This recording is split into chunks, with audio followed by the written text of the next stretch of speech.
18절 말씀 함께 두 절의 말씀 읽습니다. 시작. 그러므로 사랑하는 자들아 너희가 이것을 미리 알았은즉 무고한 자들의 미혹에 이끌려 너희가 굳세움에서 떨어질까 삼가라. 오직 우리 주 곧 구주 예수 그리스도의 은혜와 그를 아는 지식에 차서라. 영광이 이제와 영원한 날까지 그에게 있을지어다. 아멘.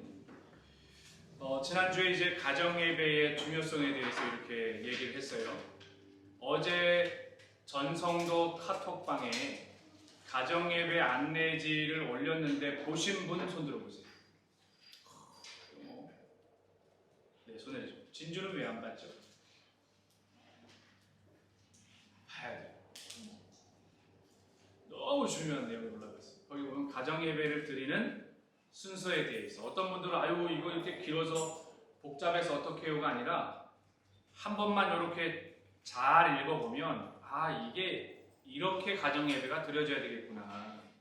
보통 가정예배 같은 경우에는 많은 분들이 가정예배를 자신들이 드려본 익숙한 방법들이 있어요. 근데 저희가 꿈미를 하면서 이 꿈미 주제에 맞춰서 가정예배도 진행이 돼요. 예를 들면 오늘 여러분들이 3월 첫째 주에 교회학교에서 나눌 메시지가 임재에 대한 부분이죠. 열왕기에 대한 말씀을 나누게 될 텐데 가정예배도 열왕기에 맞춰서 가요. 근데 혹시 제가 샘플로 교육부 설교자에 올려놨을 때 이거 본문의 내용이 틀린데 이렇게 연민경 목사님한테 연락도 오셨더라고요.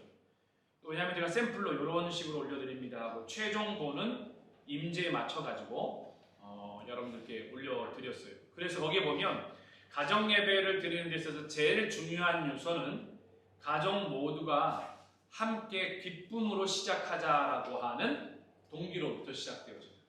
하나님은 이 가정예배가 온 가족들이 함께 기쁨과 즐거움 가운데 함께 드려지기를 원하죠. 그래서 이 동기부여를 위해서 또 이 재단을 쌓아 나가는 것을 위해서 여러분들이 기도가 많이 필요합니다. 엄마는 가정예배를 좀 한번 시작해보는 게 어떨까요? 하는데 아빠가 찬성을 하지 않거나 혹은 아빠는 가정예배를 드리려고 하는데 가정예배가 뭐 중요해요. 그것보다 애들한테나 좀 신경 쓰세요. 집에나 일찍 들어오세요. 이렇게 되면 뭐 가정예배가 안 되죠. 그러니 뭐든지 하나님의 일을 쌓아가기 위해서 또 진행하기 위해서 제일 중요한 것은 영적 배수의 진의 첫 번째 단계는 기도로부터 이것들을 준비하는 겁니다. 하나님, 이 토양이 좀 바꿔지게 도와주십시오. 하나님, 이 예배가 드려짐에 있어서 방해 요소들, 여러분 주변 환경은 방해 요소라고 말할 것도 없어요. 진짜 중요한 방해 요소는 어디에 숨어 있느냐? 가족, 구성원, 내면 세계에 도사리고 있는 하나님의 예배 자리로 나아가는 것을 방해하는 영이 가장 무서운 배수의 진이다. 동의하시죠? 그래서 그 예배 자리에 못 나게끔 만들고 예배 전에 불편하게 만들고 하는데 그러다 보니 사단이 아마 제일 방해를 많이 할 거예요. 어제 제가 목회와 신학 그 전자책으로 이 3월달 걸 바라보면서 굉장히 도전적인 글을 하나 읽었어요. 목회와 신학을 이렇게 읽어가다 보면은 여는 글이 있는데 거기에 봤더니 이런 내용이 나오더라고요. 코로나로 인해서 대부분의 교회와 사람들이 예배드리기 힘든 상황이 되어버렸다고 말합니다. 근데 이건 어디까지나 성전 중심적 구약의 예배관에 사로잡힌 사람들의 이야기입니다. 그리스도인은 어디에서든지 예배를 드릴 수 있는 예배자가 되어야 됩니다. 세들백 교회라고 하는 아주 유명한 교회 같은 경우에는요. 지금까지 세들백 교회가 시작되어진 지 40년이 됐어요. 근데 뭐라고 글을 기고했냐면 우린 지나온 40년보다 이 코로나 1년 동안 더 많은 사람들에게 복음을 전할 수 있었습니다. 할렐루야. 참 감동적이죠. 교회가 세워진 지 40년이 지나왔는데 그 40년 동안의 복음을 전하는 것보다 코로나의 상황 가운데서 1년 동안 드려진 또 1년 동안 전도한 이것이 더 큰 은혜였고 감격이었다. 궁금했어요. How? 어떻게 그것이 가능했냐라고 하는 기고되어져 있는 글을 칼럼을 어젯밤에 읽어나가는데 그 첫 번째가 뭔가 봤더니 본인들의 예배가 소그룹 중심적 예배로 자리 잡고 있었기 때문에 가능했다. 이 이야기는 교회라고 하는 공예배를 제외한 소그룹 예배가 코로나와 이러한 상황으로부터 탈피할 수 있는 가장 강력한 무기가 된다. 그러면 그 소그룹적 모임의 가장 중요한 첫 번째 그룹은 빼놓을 거 없이 가정예배죠. 그걸 더 쪼개고 나간다면요, 개인의 예배인 겁니다. 개인의 묵상 시간이고, 개인의 경건의 시간이고, 개인이 하나님 앞에 교제하는 시간, 그것이 하나님 앞에서 드려지는 가장 작은 소그룹이죠. 나와 하나님과의 직결되어진 만남. 그리고 나서 가정예배가 드려지는 거예요. 새들백 교회 같은 경우는, 새들백 처치 같은 경우에는 가장 강력한 무기 중에 하나는 뭐냐면 가정이 하나님 앞에 예배드리는. 그러면 코로나보다 더한 상황이 오더라도 가족 구성원들은 가정에 머물게 될 겁니다.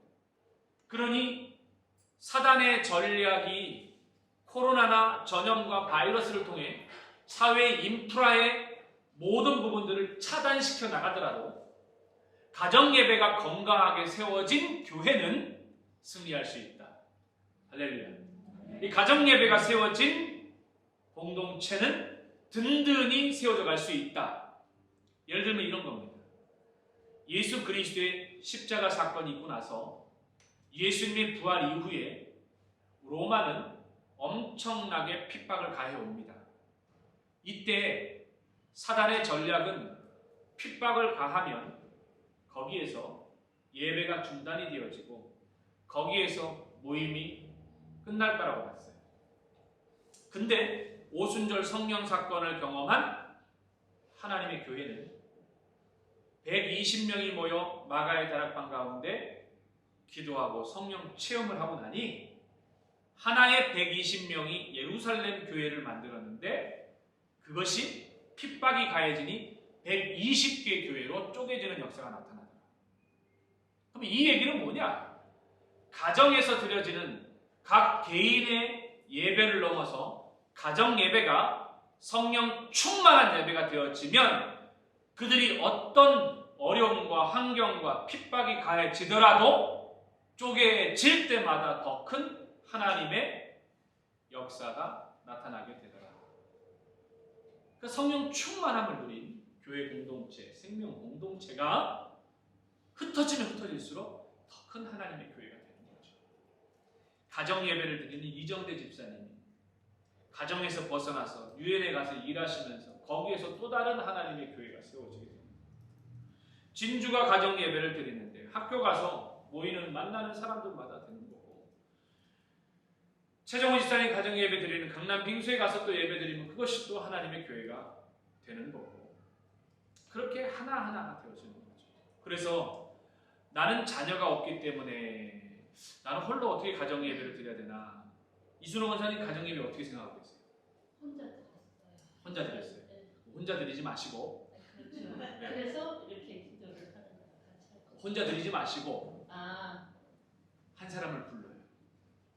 신상태를 불러라. 그래가지고 예배를 드려요. 신상태 드리면은 이거 좀 그렇지 않나, 이게 남사스럽지 않나 이거. 남사스러운 건 아니고. 그러면 김충만도 부르고. 그렇지, 뭐 목사님. 그렇게 해서 가정 예배를 이어가라. 김선미 집사님, 김선미 A 집사님, 김선미 B가 있어요. 김선미 B는 선교사님이라고. 어쨌든 저희가 교족부를 정리하면서 김선미 A로 등록이 된 분이셔서, 그러면 성명찬이하고 가정 예배 어떻게 드리실 거예요? 드려야죠. 자세히 읽어보시고 어렵다 그러면 어떻게 해요? 불러야죠. 불러야죠. 어렵지 않으면 더 불러야 돼요. 그런 거죠. 그래서 마음속에 어렵지 않다라고 생각될 때가 가장 어려운 때. 네, 그래서 그렇기 때문에 불러야죠. 이 얘기는 이래도 불러야 되고 저래도 불러야 된다. 그래서 가정 예배 드리셔야 돼요. 김충만 전사님 부르든 또 그렇게 해서 부르셔야 돼요. 아유 또 목사님 불러서 가정 예배 드리면 또 뭐 이거 집 빨아야 되고.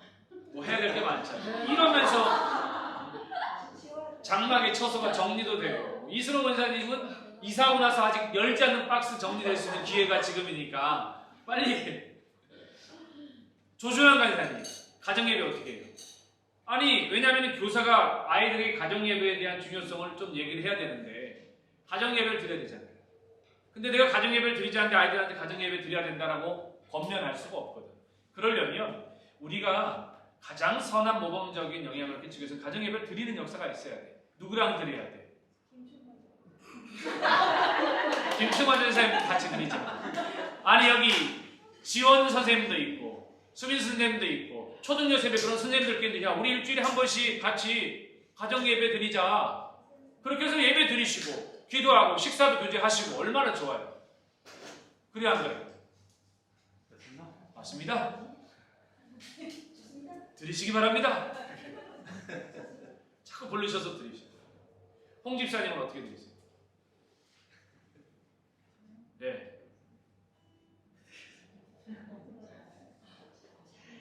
가정에 꼭 드리셔야 됩니다.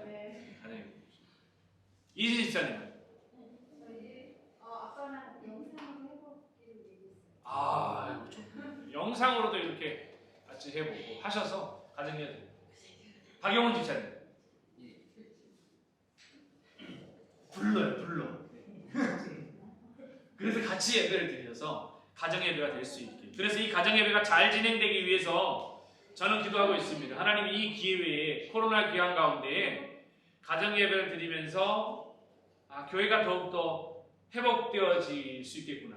왜냐하면 가정이 회복되어지는 게 교회가 회복되어지지 않습니까?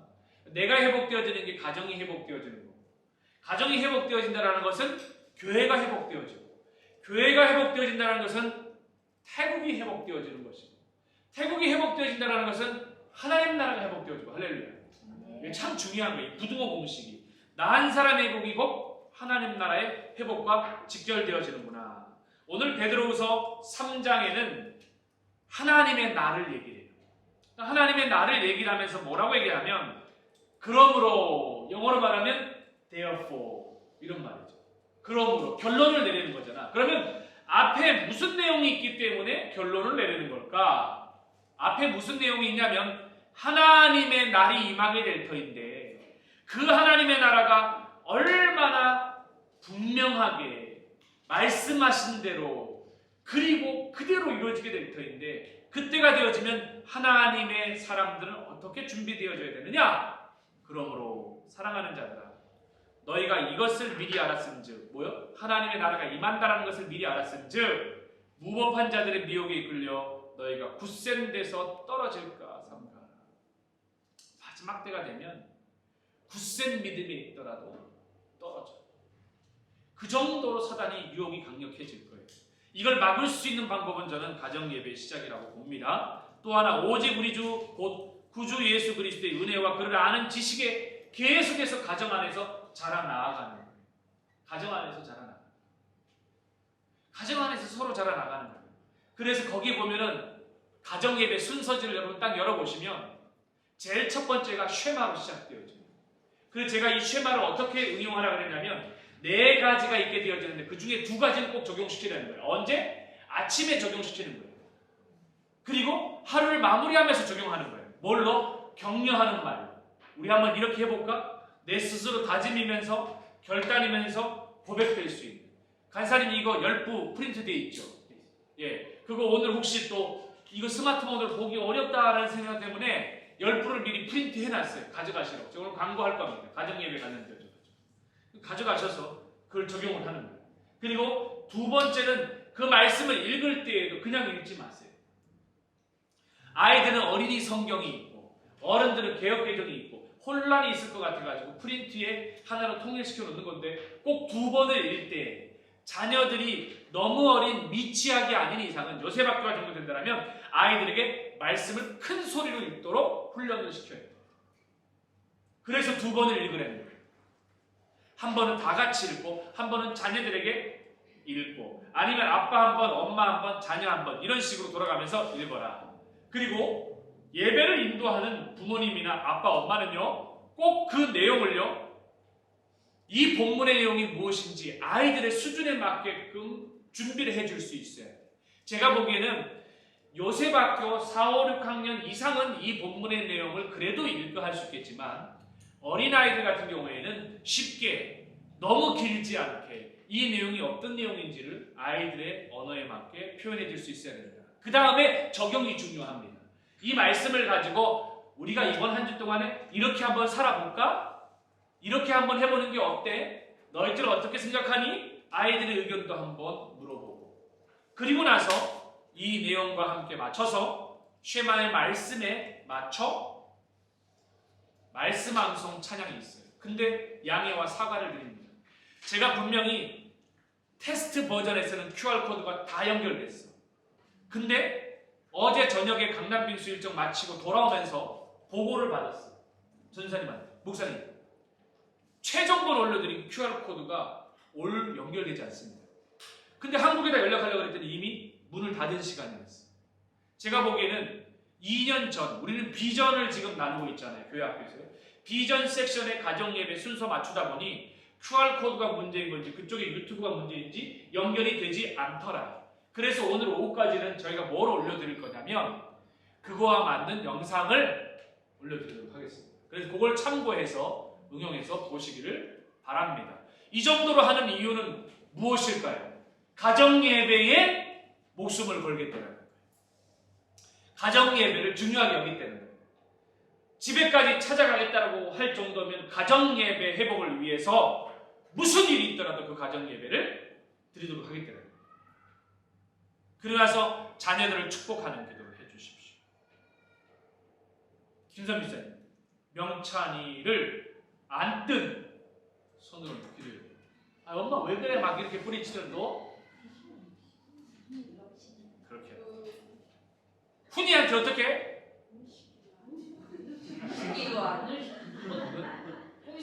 이렇게 와서 진행하라. 그렇게라도 가정예배 진행될 수 있도록 하라. 그리고 꼭 하나 꼭 집어넣으세요. 아이들과 기도 제목을 꼭 나눠요. 그게 성령님께서 인도해 주십시오. 그런 마음으로 기도를 인도해야 돼요. 그렇지 않으면 대충 없어. 없어. 없는 애들이 어디 있어? 다 힘든데. 너 역시 진짜 힘든 게 뭐니? 어려운 게 뭐니? 그래서 성령님이 이 기도를 나누는 시간만 꼭 다스려 주시고 인도해 주십시오. 그런 마음으로 이끌어갈 수 있다. 그래야 그 아이의 고민을 듣고 기도해 줄 수 있다. 그리고 마지막은 축복 기도로 마무리할 수 있도록 그렇게 해 주시길 부탁드립니다. 끝. 30분. 제가 기도를 마치겠습니다. 기도하겠습니다. 하나님, 가정예배를 시작하며 준비하는 중요한 시점입니다. 베드로후서에서 베드로는 말세를 살아가는 성도들이 무엇보다 미혹의 영 가운데서 굳게 세워지 떨어지지 않도록 기도하며 준비할 것을 도전하고 있고, 예수 그리스도를 아는 지식에까지 자라가라라고 도전합니다. 이를 위해서 우리 개인의 신앙이 예배가 세워지고 우리의 가정이 예배가 세워지는 역사가 있게 하여 주옵소서. 그래야 굳게 설 수 있고, 그래야 떨어지지 아니하며, 그래야 그리스도를 아는 가장 귀한 지식에까지 자라갈 수 있사오니 성령님 함께하여 주시옵소서. 오늘도 드려지는 모든 유년스쿨의 예배를 받아주시고, 오늘도 드려지는 모든 유년스쿨의 예배가 성령이 임재하는 예배가 되게 하여 주시옵소서. 예수님의 이름으로 기도합니다. 아멘.